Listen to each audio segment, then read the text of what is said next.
भाइयों और बहनों, नमस्कार। जैसा कि आप लोगों को मालूम ही चल चुका होगा, कल यानी 4 नवंबर को सुबह 7:30 बजे के आसपास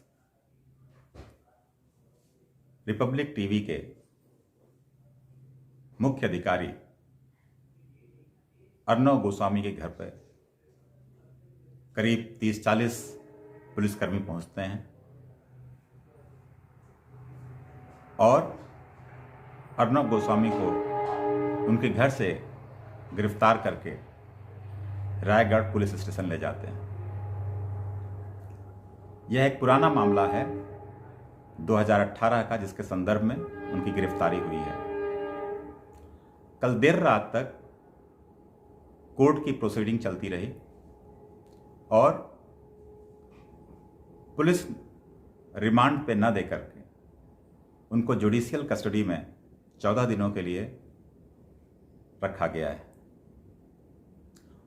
और आज 5 सितंबर को उनके बेल एप्लीकेशन पर सुनवाई होगी, जो शायद स्वीकार कर ली जाएगी। कोर्ट ने कल प्रोसीडिंग के समय 3 बातें बहुत साफ की। पहली बात, अर्णव गोस्वामी के ऊपर सुसाइड के लिए उकसाना, उस तरह का कोई केस नहीं बनता है। दूसरी बात, पुलिस की कस्टडी जायज नहीं है। तीसरी बात, अगर किसी केस को रीओपन करना है तो किस कोर्ट की परमिशन लेनी चाहिए थी। ये बातें कोर्ट ने कही। अब देखते हैं आज बेल में क्या होता है। समझने की कोशिश करते हैं कि ये केस क्या था। 2018 में अर्णव गोस्वामी ने रिपब्लिक टीवी का स्टूडियो बनाने के लिए कॉन्ट्रैक्ट दिया था, जो कॉन्ट्रैक्ट अन्वय नाइक नामक व्यक्ति को दिया गया, इंटीरियर डिजाइनर। 83 लाख का बिल था। 4 करोड़ एक फिरोज शेख नाम के व्यक्ति हैं, जो स्काई मीडिया के इंचार्ज हैं, उनके ऊपर था। और एक तीसरे नीतीश नाम के व्यक्ति हैं, जो स्मार्ट वर्क्स के मालिक हैं। कुल मिलाकर करीब करीब 5.4 करोड़ का कर्ज था, जिसके ऊपर अन्वय नाइक और उनकी मां कुमुद ने सुसाइड किया था, जैसा कि बताया जाता है। अभी इस केस में अर्णव की गिरफ्तारी हुई है और इस केस को 2019 अप्रैल में क्लोज कर दिया गया था कोर्ट के द्वारा। पुलिस की प्रोसीडिंग के बाद कोर्ट ने पाया कि कोई साक्ष्य ऐसा नहीं है अर्णव गोस्वामी के अगेंस्ट में, इसलिए अर्णव गोस्वामी को बरी करते हुए इस केस को क्लोज कर दिया गया था। इस केस को रीओपन किया गया है। ऐसा बताया जा रहा है कि 4 मई को महाराष्ट्र के गृह मंत्री से अन्वय नाइक की पुत्री उनसे मिली थी और मिलने के बाद उन्होंने आग्रह किया था केस को दोबारा रीओपन करने के लिए, और इसलिए केस को रीओपन किया गया, या जो भी प्रोसीडिंग्स हुई इसमें अर्णव गोस्वामी की गिरफ्तारी हुई। जब मैं आपसे बात कर रहा हूं, इस समय तक मुझे पता नहीं है कि बाकी 2 लोग, जिसमें फिरोज शेख और नीतीश हैं, उन लोगों का क्या हुआ, क्योंकि मैक्सिमम पैसा जो 4 करोड़ रुपए है वो फिरोज शेख के पास है। अब आते हैं घटनाक्रम पे। यह तो एक बात हो गई, अगर अपराध किया गया है, अगर कोई अपराधी है तो उसको सजा मिलनी चाहिए। हम किसी का पक्ष लेना नहीं चाहते, लेकिन जो केस क्लोज हो गया था उसको बिना कोर्ट की परमिशन के ओपन करना वो सही नहीं प्रतीत होता है। अब चलते हैं दूसरे बिंदुओं के ऊपर। मैंने थोड़ा सोचना शुरू किया तो पाया 16 अप्रैल को पालघर की घटना होती है, जहां 3 लोग मारे जाते हैं, साधुओं की हत्या होती है वहां, और करीब 22 या 23 अप्रैल तक महाराष्ट्र सरकार की तरफ से बिल्कुल चुप्पी रहती है, जबकि वीडियो के फुटेज हर जगह सर्कुलेट होते रहते हैं। केवल बार बार महाराष्ट्र सरकार की तरफ से एक ही चीज आती है, यह सांप्रदायिक हिंसा नहीं है। और उसी संदर्भ में अर्णव गोस्वामी रिपब्लिक टीवी से बार बार यह कहते हुए नजर आते हैं कि कृपया इसकी जांच कराइए, या अपनी आवाज को तेजी से उठाने की कोशिश करते हैं। और इसी प्रयास में शायद 17 या 18 अप्रैल को ओसोनिया का असली नाम एंटोनियो माइनो कहकर संबोधित करते हैं, और उसके बाद से भारत के विभिन्न शहरों में उनके खिलाफ FIR दर्ज हो जाते हैं। यह तो बात दूसरी है कि केवल एंटोनियो माइनो कहने के ऊपर इतने FIR दर्ज होना क्या अपने आप में सही था, वो दूसरा संदर्भ है, वो आपके ऊपर मैं छोड़ देता हूं। अब आते हैं इसके बाद क्या होता है। इसके बाद 14 जून को सुशांत सिंह राजपूत, चाहे हत्या हुई हो या सुसाइड हो, कोई नहीं जानता, अभी जांच चल रही है, वो विचाराधीन है। देखिए क्या निर्णय आता है, संस्थाएं अपना क्या निर्णय सुनाती हैं। लेकिन सुशांत सिंह राजपूत के केस में भी अर्णव गोस्वामी जी ने अपना पक्ष बहुत स्पष्ट तरीके से रखा, और उन्होंने यह भी बताया कि क्या क्या बिंदु हैं, किस कारण से यह सुसाइड नहीं लगता है और कौन लोग इसमें इन्वॉल्व हो सकते हैं, और इस बात को बहुत स्ट्रांगली उठाया। जब ये बात उठने लगी तो आप सभी लोगों को याद होगा, इसमें ड्रग एंगल भी कुछ दिनों के बाद जुड़ा, इसमें ड्रग माफिया का नाम भी आया, कई लोग पकड़े भी गए, कई लोगों को समन भी जारी किए गए, कई लोगों से पूछताछ भी हुई, और इस प्रोसेस में कई बड़े लोगों के नामों की आने की आशंका थी। आपको ध्यान होगा, इसी संदर्भ में दिल्ली के एक वकील, जाने माने वकील आनंद विभोर भी अरेस्ट किए गए, और उनकी जमानत 3 नवंबर को हुई है। वह भी सुशांत सिंह के बारे में अपनी आवाज उठा रहे थे। अर्णव गोस्वामी ने भी इस ड्रग माफिया को, ड्रग एंगल को, चाइल्ड ट्रैफिकिंग को तेजी से उठाने की कोशिश की, लेकिन वो टारगेट होते चले गए। और इस संदर्भ में एक और बात हुई, साध्वी प्रज्ञा का भी इंटरव्यू 3-4 दिन पहले आया है, जो रिपब्लिक टीवी पे पब्लिश हुआ।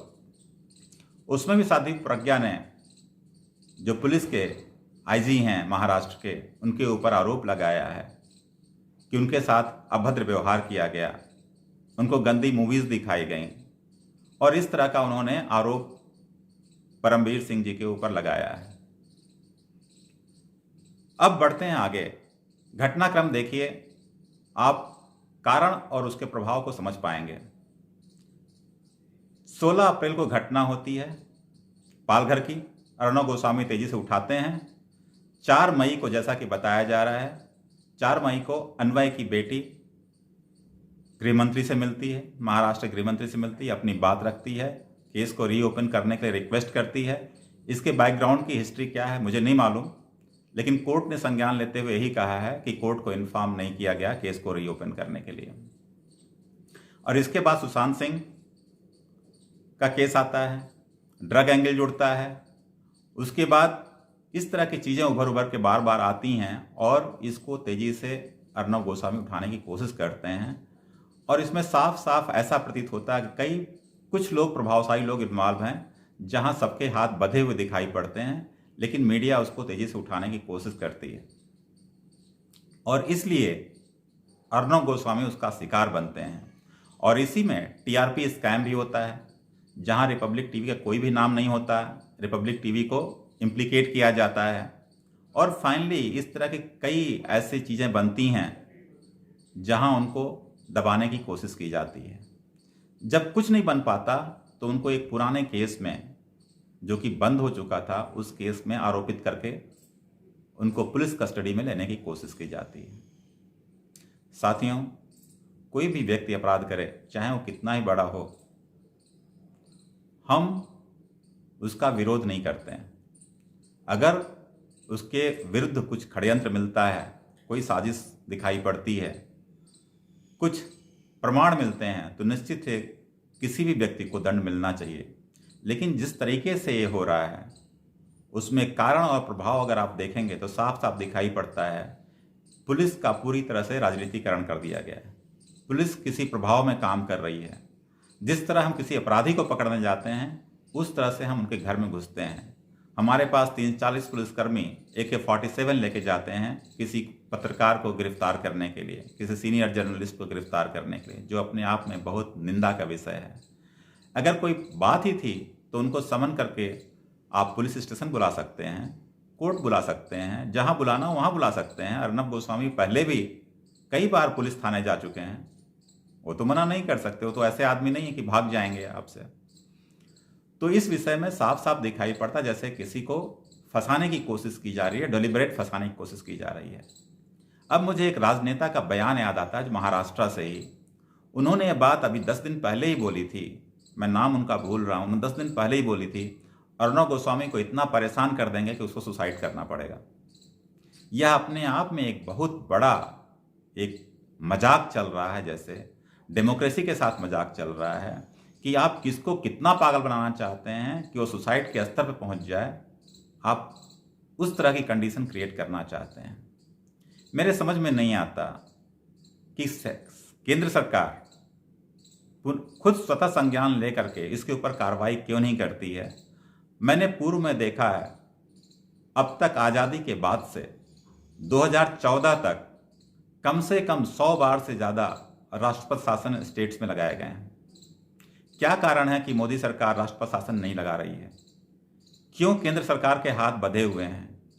क्यों केंद्र सरकार प्रोएक्टिव तरीके से काम नहीं कर रही है?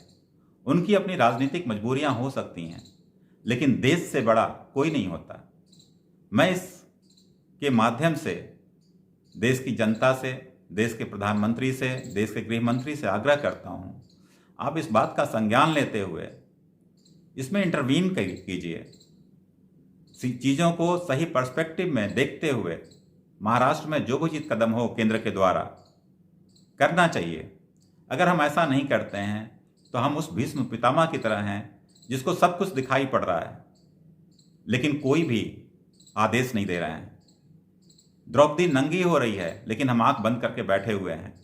यह अपने आप में एक बहुत कायरतापूर्ण कार्य होगा।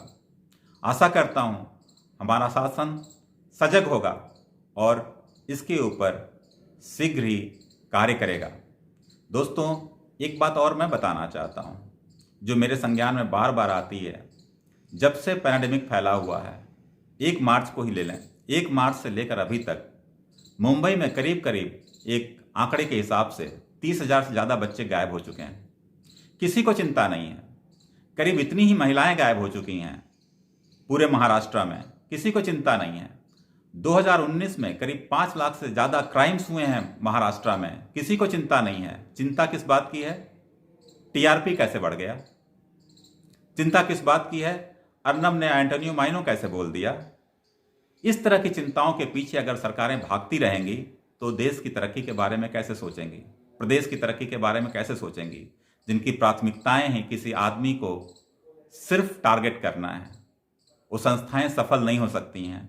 उनके विरुद्ध कुछ न कुछ किया जाना आवश्यक है, अन्यथा बहुत देर हो चुकी होगी। मैं पुनः अपने देश की संस्थाओं से आग्रह करूंगा, रिक्वेस्ट करूंगा कि जो भी उचित जान पड़ता है कार्रवाई तुरंत करें, इसके पहले कि बहुत देर हो जाए। धन्यवाद। जय हिंद।